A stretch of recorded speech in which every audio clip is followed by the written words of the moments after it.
الحمد لله العالمين نحمده ونستعينه ونستغفره ونعوذ بالله من شرور أنفسنا ومن سيئات أعمالنا من يهده الله فلا مضل له ومن يضلل فلا هادي له أشهد أن لا إله إلا الله وحده لا شريك له وأشهد أن محمدا عبده ورسوله اللهم صل على سيدنا محمد الذي أدى الأمانة وبلغ الرسالة ونصر الأمة وعلى آله وصحbihi ajma'in amma ba'd.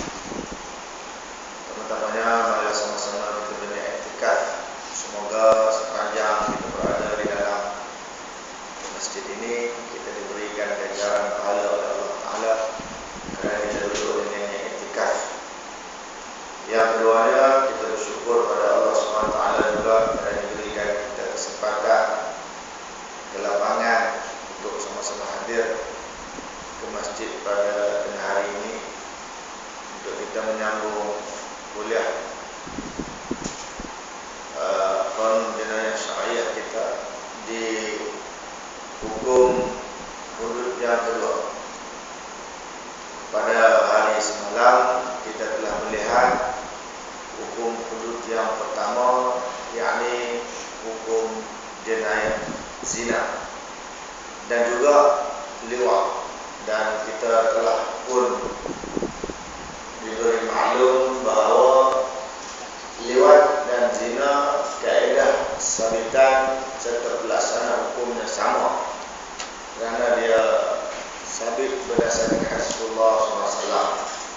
Walau bagaimanapun saya dah ingatkan pada kita semua bahawa perbincangan ini lebih merujuk kepada mazhab bagi negara kita iaitu Syafi'i. Walaupun ada beberapa yang mungkin tidak sama dengan kita. Dan hukum hudud yang kita akan bincang sebanyak 7 ini juga adalah menurut kitab Qanun Jinayah Syariah yang ditulis oleh almarhum Ustaz Sa'id Ibrahim, Mufti Kerajaan Negeri Sabah, bekas Mufti Kerajaan Negeri Sabah. Dan pada semalam juga kita telah berbincang soal syurut, syarat-syarat saksi. Saksi yang boleh memberikan keterangan di dalam mahkamah syariah. Sebab kita sudah terbiasa dengan mahkamah syariah dan mahkamah sivil. Tapi sebenarnya tuan-tuan sekalian, bila sebut soal saksi, dia terpakai di kedua-dua mahkamah. Cumanya kalau dalam keadaan sekarang, kalau boleh kita mengharmonikan kewujudan kedua mahkamah, iaitu mahkamah syariah dan mahkamah sivil, supaya dia lebih tidak bersifat kita nak ubah banyak sangat. Maknanya apa yang telah ada di mahkamah sivil itu kekalkan, apa yang ada di mahkamah syariah itu kekalkan. Cuma kita lihat beberapa yang tidak begitu baik dan cantik kita betulkan. Sebagai contoh, entah nak tunggu kawan-kawan tentang pendatang. Kesalahan yang kita akan bincang sekejap lagi, iaitu mencuri. Sebagai contoh, sekarang bidang kuasa mahkamah syariah tidak membicarakan kes curi, dan kes curi ini dibicarakan di mahkamah sivil. Maknanya kalau kita berjaya melaksanakan Qanun Jinayah Syariah ini di Malaysia, kalau tak pindahkan bidang kuasa mendengar itu tak ada masalah. Maknanya bidang kuasa mendengar kes curi tetap di mahkamah sivil. Tetapi yang perlu diperbetulkan ialah hakim yang membicarakan kes itu ialah hakim Islam bagi kes orang Islam. Manakala hukumannya menurut hukum Islam. Itu saja. Jangan kita rasa macam bila nak buat Qanun Syariah ni berlaku satu revolusi yang sangat besar terhadap undang-undang di Malaysia. Kita boleh harmonikan mana yang boleh, kita boleh bertolak ansur mana yang boleh, supaya kita dapat melihat benar-benar kewujudan Qanun Jinayah ini dapat menyelesaikan masalah yang dihadapi oleh negara dan rakyat dalam sebuah negara. Dan orang selalu cakap, aku pergi Mekah toke kedai mak tinggal itu kedai mak. Ada siapa mana nak pergi ambil. Kat Malaysia siap ada CCTV ni. Siap ada guard atau jaga. Tapi hilang juga. Kan? Itu yang saya maksudkan. Okey, tak apalah. Hari ini insya-Allah kita berhenti 1:30. Kan? Ada special request daripada kawan-kawan tuan-tuan dan puan-puan supaya kuliah saya berhenti jam 1:30 minit. Okey nak? Hari ini kita masuk bab qazaf seperti yang dijanjikan. Semalam kita habis bab zina dan liwat. Qazaf itu hukuman jenayah syariah yang kedua ialah untuk orang yang melakukan qazaf. Qazaf ni apa? Membuat tuduhan zina. Oleh kerana tadi kita kata zina sama dengan liwat, maka tuduh liwat pun sama. Menuduh tuduhan zina yang tidak dibuktikan oleh empat orang saksi. Jadi bila kita kata zina kena empat orang saksi, liwat pun kena empat orang saksi juga. Itu kita dah bincang semalam. Okey. Tapi macam saya katalah, ini ada khilaf. Kalau tuan-tuan tahu, ya aku baca buku dia kata kod lain. Ini buku Ustaz Sa'id Ibrahim. Kalau tuan-tuan baca buku lain dia kata kod lain lah. Dia cerita fiqh ni tuan-tuan sekalian. Nama dia fiqh. Alif lam fa qaf ta fiqh. Berarti kefahaman. Maknanya kefahaman ulama tu. Ustaz Sa'id Ibrahim punya faham macam ni berdasarkan kepada pembacaan dia. Jadi kata Islam ni semua ada berapa versi Ustaz? Semua Islam ada versi. Dah begitu. Dia contoh tuan-tuan ambil pokok membelah harum manis. Tuan-tuan tanam pokok belah, terdapat dalam membelah harum manis. Tuan-tuan ambil pokok membelah orang Greek kata belah telur. Tanam membelah telur, dapat dalam membelah telur.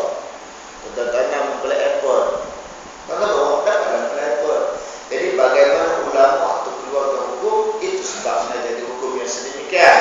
Lepas tu saya dah awal-awal ambil takut nanti berlaku sesuatu yang tidak baik. Saya kata yang ini mazhab Syafi'i dan catatan ini dipindahkan dari kitab Qanun Syariah Ustaz Sa'id Ibrahim dan juga enakmen jenayah di negeri Terengganu. Dan juga beberapa bacaan lain yang saya masukkan ke dalamnya. Okey. Dia kata kami tak setuju lewat masuk dalam kes zina itu untuk ulang pada tuan-tuan. Tapi pada saya masukkan begitu. Jadi jika kita tuduh atau siapa-siapa tuduh orang melakukan perzinaan, kemudian dia tidak boleh dibuktikan dengan empat orang saksi, maka itu namanya qazaf. Kecuali kes seorang suami menuduh isterinya berzina. Dia ada peruntukan lain, nama dia li'an, yang tidak saya masukkan ke dalam tulisan ini kerana dia sudah masuk dalam bab fiqh yang agak detail untuk perbincangannya. Cuma saya sebut pada tuan-tuan, jika seorang menuduh orang lain berzina, maka dia tidak ada pilihan lain melainkan dia mesti mengemukakan empat orang saksi yang melihat kejadian zina itu berlaku. Jika suami menuduh isterinya berzina, dia tak ada saksi, dia boleh li'an atau menggunakan peruntukan li'an. Sepanjang saya terjemahkan ada masuk 13 tahun ni, dengan saya belum ada. Saya tak tahu kawan-kawan lain ada, tapi dengan saya belum ada lagi. Lagipun peruntukan li'an ini hakim kena nasihat kalau boleh jangan guna li'an ni, guna perceraian talak yang biasa. Dia menuduh seorang Islam yang mukallaf melakukan zina dan orang itu seorang yang bersih diri daripada perbuatan zina, mana dia bukan pelacur dan sebagainya atau melanggar pelacur. Qazaf juga boleh dilakukan dalam melakukan suatu pernyataan dengan cara nyata seperti mengatakan bahawa seorang itu bukan zina dengan cara tersirat, mengatakan seorang itu bukan bapanya atau bukan anak pada. Kalau kita belajar dalam bab cerai ada dua berkenaan lafaz. Dia ada dua, satu lafaz kinayah, satu lagi lafaz soreh. Soreh dia guna terus perkataan cerai atau talak.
Secara umumnya tuan-tuan sekalian, niat pelafaz ini, niat orang bercakap ni, dia dipulangkan kepada